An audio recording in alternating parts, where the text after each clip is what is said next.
Yo, what's up? It's your boy, Mr. AC. And what I got for you guys today is going over primarily, and we are on year number. So let's go ahead and get started.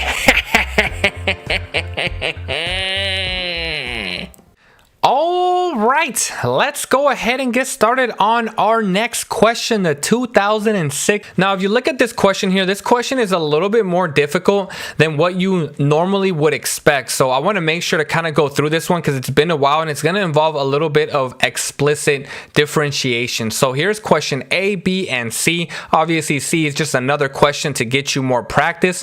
I'm going to leave that one to you as practice because I feel like you kind of hopefully will get the hang of that from the first video.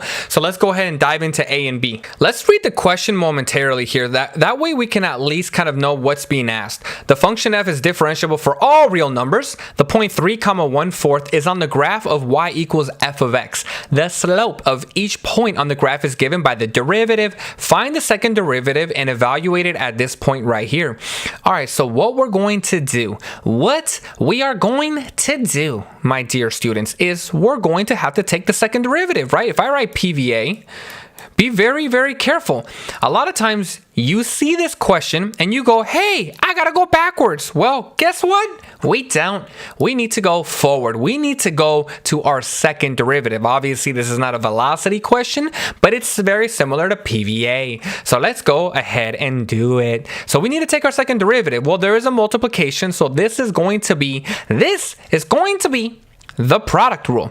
So we got to take the product rule, team. We've got to. There's no other way. So let's go ahead and do this. We're going to take our second derivative. Here it is. I just rewrote this up there. Again, I apologize for it not looking very pretty. I'm going to get a new tablet so that I can do these a lot better for y'all. So my freaking apologies. I'm going to go to orange because orange is better. And plus people say that you can't rhyme with orange, but I'll tell you now that if I say orange, well, guess what? I'll put it in a storage. Ha ha!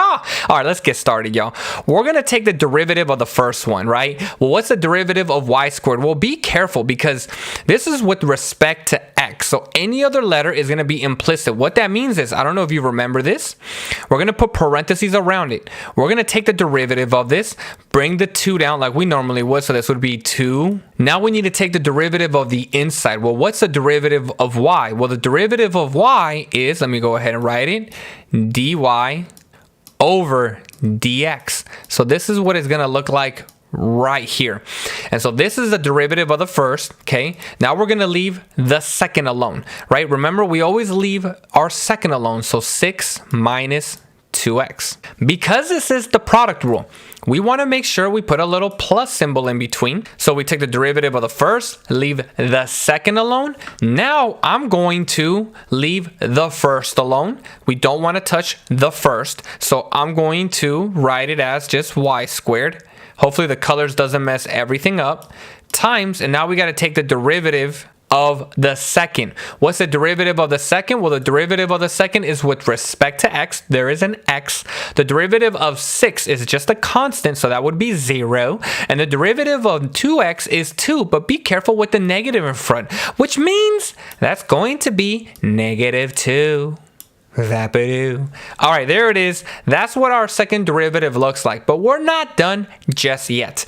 This says we need to evaluate it at the point 3, 1/4. Well, I can plug the 3 for the x's.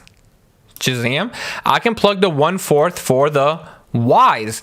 But what do we do about this dy dx? Well, we're going to have to do that separately here in a moment. So let's go over here and write dy dx. And let's go ahead and plug in these values into here so that we can figure out what is the value over here for us to substitute for this dy dx. Well, this is y squared. So this is going to be 1/4 to the second power times 6 minus 2x. And we're going to put the 3 inside.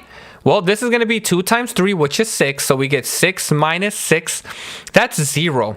That's really good news. What that means is dy dx is 1/16 because we're going to distribute the powers times 0. Well, what is 1/16 times 0? That is 0. So now that we have that value, we can plug that into the dy dx. So guess what?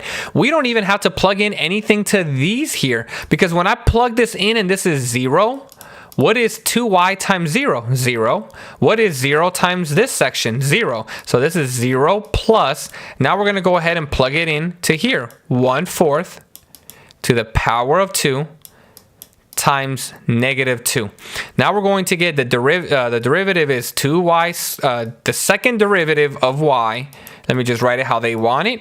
Is distribute this across. This is 1 over.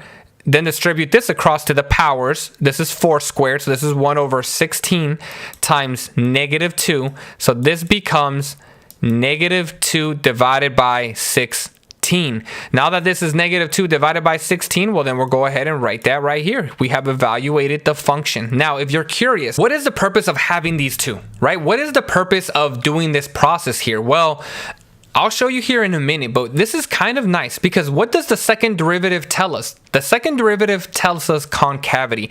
Because this is negative, that tells us that our function at this point is concave down. So that means this point 3 comma 1/4 is going to be in a section of your function that is concave down, not concave up, right? So here would be some kind of graph that looks like this, right? This is concave, or let me go ahead and fix that real quick. Something like, there we go, right? This is concave up right here. This is concave down. We know this is concave down, and that's helpful for a lot of different questions that'll come up later. So that is part A. Let's go ahead and move on to part B. Part B is always a good one because it's asking us find y equals f of x. So that's really good. That tells us, hey, guess what?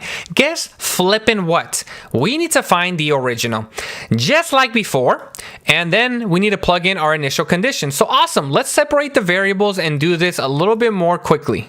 All right, let's go ahead and multiply dx to both sides. These are going to cancel, and then we're going to divide by y squared because we need to get rid of the y squared, and we're going to divide it over here, obviously, something like that. Divide the y squared. So this is going to become 1 over y squared dy. Okay, just a friendly reminder, there's nothing on the numerator. There's just an invisible 1, right? The dx is canceled, so I don't want to write this as dy over y squared. I want these kind of separated. And then we're going to get 6 minus 2x parentheses dx, and it's going to look something like this. Now that we've separated the variables, now we are in business to take our antiderivative.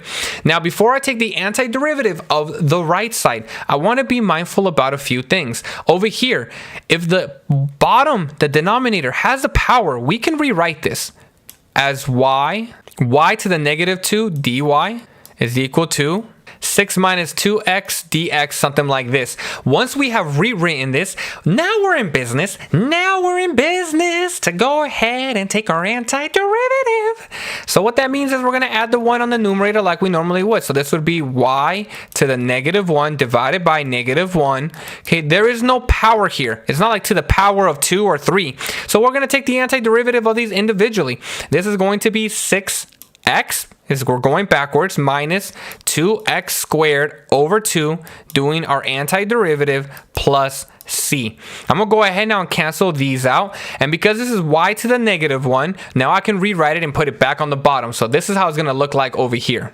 Okay, let's take a moment to look now over here to the far right up here, and you're going to see this is what it should look like, right? We're going to bring the y down, so y to the negative 1, and then if you do that, it's going to come down underneath. Once we have that set up, we got this to look like this. Once we've taken our antiderivative correctly, we brought it down. Now would be the perfect time for you to plug in those initial conditions, and let's go ahead and do that because I think these initial conditions can be a little bit challenging. We're going to plug in the 3 for the x's and the 1/4 for the y. So we're going to get 1 over negative 1 times 1/4 is equal to 6 times 3 minus 3 squared. So this is what it looks like so far, right? Pretty challenging. I think this one's a little bit tougher. The negative 1 multiplies with the 1. We get 1 divided by negative 1 divided by 4. That's obviously looks really freaking crazy, right? That looks like ridiculously annoying. Like, how do we deal with that? We'll talk about it in a second. We'll talk about it. Don't you worry. 6 times 3 is 18. minus 9. 18 minus 9 is 9, so we get 9 plus c. So that's what we have so far, okay? Okay, now what we want to do is we want to evaluate this. Well, if you remember this or not, you may not remember this, is you can just bring the 4 up. When it's divide, the 4 can actually come up. But if that's confusing to you, let me do it the long way. 1 divided by negative 1/4. Well, how do you turn a division? Let me just put a line here. How do you turn a division problem to multiplication? Well, you keep the first. There it is. You keep the first. You switch, you keep flip, switch. So then this becomes 4 over negative 1. 1 times 4 is 4, divided by negative 1, negative 4. Right? That's kind of the long way here. This is the long way of doing it. But hopefully, if you remember this, we can just bring the 4 up here. So now this is going to be 4 divided by negative 1. So we get negative 4 is equal to 9 plus c. We're going to subtract 9 to both sides.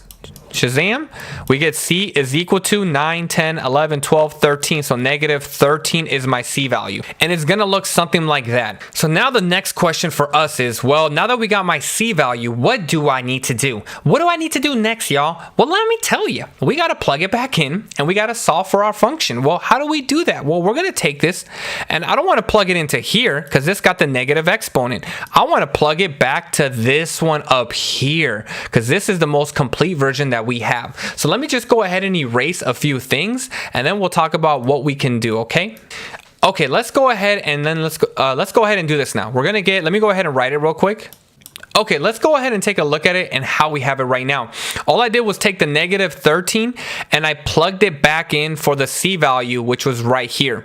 Once I did that, now I'm going to solve this. First thing I want to do is multiply negative 1 to both sides, right? I want to multiply negative 1 so that I can get rid of that pesky negative 1 that's in my way. Because then now I'm going to get 1 over y is equal to, if we distribute it, we're going to get negative 6x plus x squared plus 13, right? Basically, we're distributing this across, so that's going to flip these signs.